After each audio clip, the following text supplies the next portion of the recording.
विवशतावश गांधी परिवार की तरफ से कोई भी नामांकन दाखिल नहीं कर रहा है, सुप्रिया जी ये कह रहे हैं सुधांशु जी, क्या ये सच है? भाजपा को बोलते वक्त थोड़ा सा संयम बरतना चाहिए, और संयम इसलिए बरतना चाहिए क्योंकि अब आपकी बखिया कोई उधेड़ने पे आ जाएगा तो बड़ा दिक्कत हो जाएगी। मैं पहले तो भाजपा के बारे में बता दूं, भाजपा के नेतृत्व ने क्या किया। मोदी जी आए, मोदी जी ने अच्छे खासे नेताओं को पहले तो घर बिठा दिया, सबको मेंटली कोमा में डालकर मार्गदर्शक मंडल में डाल दिया, चाहे वो अडवाणी जी हो, चाहे वो मुरली मनोहर जोशी जी हो, चाहे वो अरुण शौरी जी हो, चाहे वो यशवंत सिन्हा जी हो। हर उस व्यक्ति को जो काबिल था, जो इनके बारे में कुछ कह सकता था, उसको पहले तो मार्गदर्शक मंडल में डाला गया।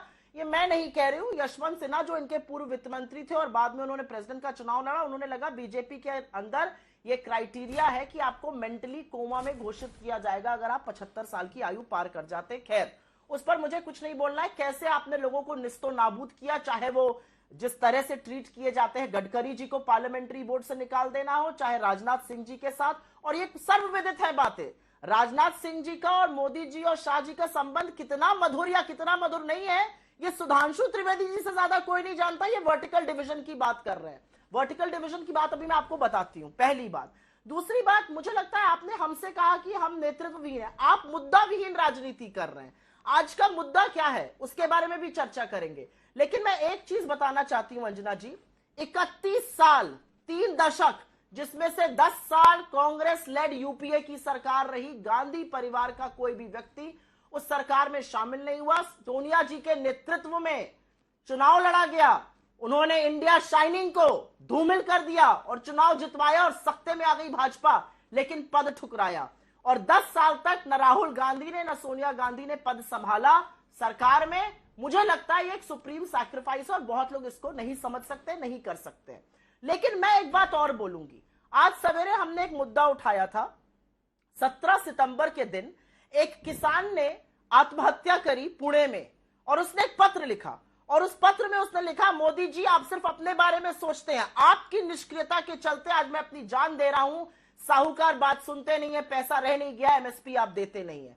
हर घंटे इस देश में, हर घंटे आज की तारीख में एक किसान आत्महत्या कर रहा है। 29 आत्महत्याएं रोज की हो रही है किसानों की।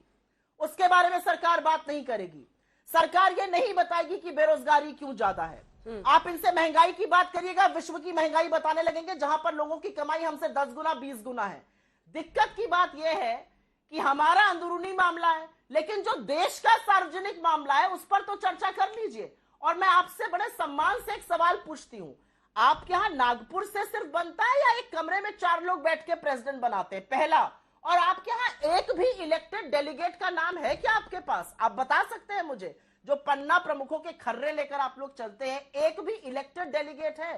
सत्ता में बैठकर अहंकार से बात करना बहुत आसान है। मैं भाजपा से सिर्फ ये कहूंगी, आपने हमारे तमामों अध्यक्षों के नाम गिनाए, लेकिन साधुवाद आपका कि आपने 1929 का लाहौर अधिवेशन का जिक्र किया, क्योंकि उसी 1929 के लाहौर अधिवेशन में देश के प्रथम प्रधानमंत्री जो बाद में बने जवाहरलाल नेहरू जी ने पूर्ण स्वराज की बात करी थी, जबकि बहुत सारे लोग कांग्रेस पार्टी तक में इसके लिए तैयार नहीं थे। वो डोमिनियन चाहते थे, और उन्होंने कहा था पूर्ण स्वराज आजादी हम लोग लेकर रहेंगे। धन्यवाद, आपने इस देश को बताया कि नेहरू का क्या। सुधांशु जी से हर बात का जवाब नेहरू का आप लोग, ठीक है, लेकिन एक छोटा सा जवाब में चूकते नहीं है। हाँ, सवाल छोटा सा है ये। बिल्कुल, अभी शशि थरूर जी परमिशन लेने गए थे सोनिया जी से कि मैं चुनाव लड़ रहा हूं, लड़ सकता हूं, आशीर्वाद दीजिए। ये खबर ऐसे ही आई कि उन्होंने परमिशन ली उनसे चुनाव लड़ने से पहले। ऐसी स्थिति क्यों बनती है कांग्रेस में? ये आपने अच्छा सवाल पूछा, ये आपने बहुत अच्छा सवाल पूछा, और मैं इस पे बात करना भूल गई थी, तो उसके लिए आपका धन्यवाद। शशि थरूर जी 3 बार के चुने हुए सांसद हैं। अगर वो चुनाव लड़ना चाहते हैं और उनके पास 10 डेलीगेट हैं, वो बिल्कुल, उनको अधिकार है, उनको स्वतंत्र है वो चुनाव लड़ने के लिए। आपकी रिपोर्ट में उनका नाम किसी तथाकथित G23 में कहा गया। ये तो कांग्रेस अध्यक्ष का प्रेरोगेटिव है ना, वो किससे मिले किससे ना मिले। अगर उनको शशि थरूर से कोई नाराजगी होती, अगर उनको किसी से कोई आपत्ति होती, तो वो ना मिलती। वो लौटी थी, उनकी मां का देहांत हुआ था, वो लौटी थी। पहले लोगों में मिलने वाले शशि थरूर जी थे। ये मीडिया के माध्यम से खबर आई कि वो परमिशन लेने गए। मुझे लगता है सब लोगों ने इस पर स्पष्ट कर दी स्थिति, किसी को किसी कोई परमिशन की जरूरत नहीं है। मैं तो कहती हूं आप लोग भी अपनी पार्टी में चुनाव कराइए, अच्छा होगा, प्रक्रिया बनेगी, लोकतंत्र और मजबूत होगा। आपको भारत के सुधांशु जी, बीजेपी में क्यों नहीं चुनाव कराते हैं? अंततोगत्वा क्या होता है मैं नहीं जानती हूं अंजना जी। ठीक है, 10 जनपद से चलता है, गांधी परिवार चलाता है। लेकिन अगर शशि थरूर जी लड़ना चाहते हैं तो हमारे यहाँ संविधान उनको लड़ने की इजाजत देता है।